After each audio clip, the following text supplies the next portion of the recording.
আজকে বিক্ষোভ নিয়ে যাচ্ছিলাম পুলিশ, যেই পুলিশ আমাদের আক্রমণ করছে, সেই পুলিশ আমাদের উপর হাসিনার দালাল হয়ে আক্রমণ করছে, সেই পুলিশরা আজকে সেই আন্দোলনকারীদের উপরেই আবার আক্রমণ চালাইছে ইউনূসের দালাল হয়ে।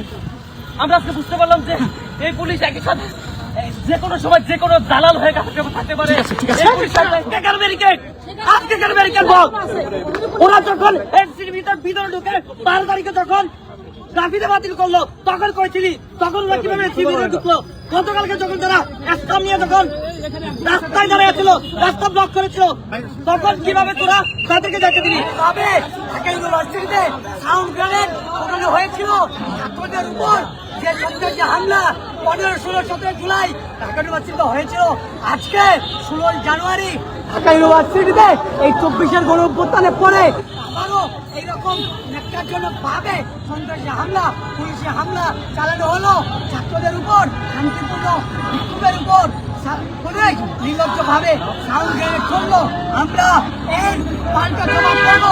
আমরা ঢাকা বিশ্ববিদ্যালয়ের ভাইস চ্যান্সেলর ডক্টর প্রশাসনের কাছে জবাব চাই যে আওয়ামী লীগের যে ভিসি, আওয়ামী লীগের যে প্রক্টর, তাদের আমলে এরকম করে হামলা চালানো হতো, আজকেও কেন এরকম হামলা চলছে? আমরা স্বরাষ্ট্র উপদেষ্টার কাছে জবাব চাই, কেন তিনি আমাদের নিরাপত্তা দিতে পারছেন না? যদি এই স্বরাষ্ট্র উপদেষ্টা আমাদের নিরাপত্তা করতে না পারে, তাহলে আমরা বলবো অবিলম্বে আপনি আপনার পথ দেখুন, আমরা আমাদের ভবিষ্যৎ নির্ধারিত করবো। আমরা ছাত্ররাই এই অবস্থায় আমরা বলছি, তাহলে ফ্যাসিবাদ বিলোপের কথা যে সবার মুখে মুখে ঘুরে বেড়াচ্ছে, ফ্যাসিবাদ কোথা থেকে গেল? ফ্যাসিবাদ আমরাও দেখছি এখনো সেই পুলিশ বাহিনী দিয়ে যে কোনো ন্যায্য দাবিতে, যে কোনো ন্যায্য যৌক্তিক দাবি নিয়ে যখন মানুষ রাস্তায় নামে, মানুষ যখন কথা বলতে চায়, তাদের উপর লাঠি দিয়ে দিয়ে আমরা দিয়ে অবিলম্বে আমাদের যে দাবি ছিল এই পুলিশ আমরা কালকে সারাদিন একবারও দেখিনি সরকার মহল থেকে কোনো ধরনের কথা এসেছে, কিন্তু আমরা যখন প্রতিবাদ করতে এসেছি তখন পুলিশ দিয়ে কিন্তু খুঁজে হামলা হলো। কালকে যখন ওই উগ্রবাদী সংগঠনটি স্টুডেন্টদের উপর আক্রমণ করছিল, তখন পুলিশ কোথায় ছিল? আজকে যখন সেই হামলার প্রতিবাদ করতে সাধারণ শিক্ষার্থীরা নেমেছে, তখন এত ঝাঁকে ঝাঁকে পুলিশ থেকে আসলো এবং ঝাঁকে ঝাঁকে পুলিশ কি করে এরকম স্টুডেন্টদের উপরে আঘাত করে? আমাদের শিক্ষার্থীদের মাথা ফেটে গেছে, অনেকের নখ উপড়ে গেছে, হাত ভেঙে গেছে, একজনের পা পুরোটাকে মচকে গিয়েছে। ফলে এই যে অবস্থা, এর আমরা তীব্র প্রতিবাদ এবং নিন্দা জানাই এবং ফ্যাসিবাদ যে আবার ফিরিয়ে আনতে চাইবে, পুলিশি কায়দায় হোক, কোনো উগ্রবাদী সংগঠন দিয়ে হোক, আমরা সেটা প্রতিবাদ করবো এবং আমরা রাজপথ ছাড়বো না, এই কথাই আমরা বলে আমরা তাদের হুঁশিয়ারি দিতে চাই। বাংলাদেশে ইউনূসের প্রশাসন ফেরেস্তা হয়ে গেছে। আজকে আমরা এটা দেখতে পেয়েছি, গতকালকে পুলিশের সামনে আমাদের ভাইদের উপর হামলা করা হয়েছে স্টাম্প দিয়ে, পুলিশ কোনো ধরনের অ্যাকশনে যায়নি। আর আজকে আমাদের কোনো ধরনের উস্কানি ছাড়া আমরা এই গত বাংলাদেশে আমরা বারে বারে ব্যারিকেড ভেঙেছি, ব্যারিকেড ভাঙা এখানকার একটা কালচার, অথচ পুলিশ অতর্কিত ভাবে যেভাবে আমাদের লাঠি চার্জ করেছে আপনারা দেখেছেন। এই অন্যায় যারা দাবি করে যে দায়ী দরদের রাষ্ট্র, যারা দায়ী দরদের কথা বলে ফ্যাসিবাদ বলে যারা গলা ফাটাই পেলেন, যারা বলেন ফ্যাসিবাদকে আমরা বিরোধ করে দেব, তারা নিজেরা যে ফ্যাসিবাদ পালন করেন আজকে অন্তত আপনারা দেখেছেন, আমরা দেখেছি, আমাদের অনেক বন্ধুরা আহত হয়েছে। আমরা এই তীব্র নিন্দা জানাই এবং আমরা প্রতিরোধ অব্যাহত রাখবো।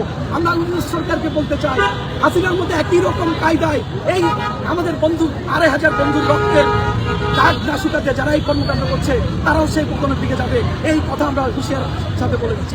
একটা শান্তিপূর্ণ বিক্ষোভ ছিল, আমরা রাজু ভাস্কর্যের পাদদেশ থেকে সেই বিক্ষোভ নিয়ে স্বরাষ্ট্র মন্ত্রণালয়ে ঘুরতে যাচ্ছিলাম।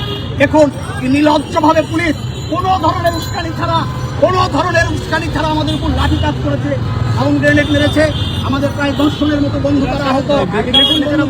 24-এর স্বরাষ্ট্র মন্ত্রণালয় ঘেরা করে যেতে যাচ্ছে। আমি তাদের সাথে আগে থেকে কথা বলে রাখছি যে স্বরাষ্ট্র মন্ত্রণালয় যাওয়ার দরকার নেই, আপনাদের কোনো প্রতিনিধি ক্ষেত্রে আমাকে দেন, আমি নিয়ে যাবো, আপনাদের যে বক্তব্য আছে সেটা বক্তব্য পেশ করবেন। তারপরে কি করছে, তারা এসে হচ্ছে প্রথমে ব্যারিকেড ভাঙা শুরু করলে তো আমি বসে থাকবো। আমার হচ্ছে ডিসকাস করার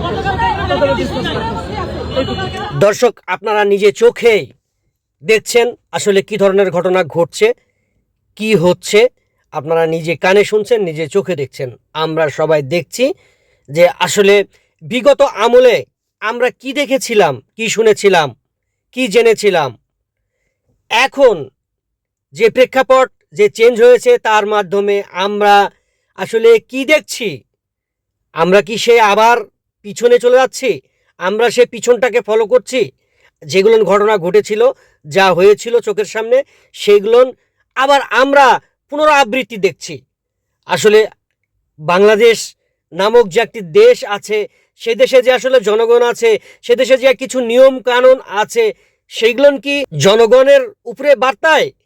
যাদের পুলিশ প্রশাসন আছে, যেখানে সরকার ক্ষমতায় আছে, সেখানে আসলে সেই ব্যবহারগুলো অপব্যবহারই থেকে যাবে, না আমরা কোনো ব্যবহারের সুনির্দিষ্ট দিক নির্দেশনা পাবো? আসলে কোনো কিছুই আমরা দেখছি না। সব কিছুতেই বিশৃঙ্খলতা দেখছি, যেখানে না আছে সভ্যতার কোনো কিছু। এই যে দেখছেন আপনারা যে রাস্তার মধ্যে একজনের দাবি আছে, আর একজনে প্রতিবাদ করবে, সেই দাবিটা সরকারের কাছে তুলে ধরবে, সেইগুলো নিয়ে হলো এখনকার বর্তমান প্রেক্ষাপট। কিন্তু সেখানে দেখা যাচ্ছে পুলিশের ভূমিকা কীরকম, যে প্রশাসনগুলোকে আগে, আমি এই ভাষা ইউজ করতে চাই না, যে ভাষাটি এখন ব্যবহার হচ্ছে সেটা আমাদের নতুন প্রজন্মের মধ্যে উশৃঙ্খলতা বিশৃঙ্খলতা, আমি বলবো উশৃঙ্খল জনগণ, উশৃঙ্খল এই প্রজন্ম, বিশৃঙ্খল এই প্রজন্ম, যে উশৃঙ্খল প্রজন্মের মুখে যে ভাষাগুলো এখন শোনা যাচ্ছে, সেটা আমি উচ্চারণ করতে চাই না।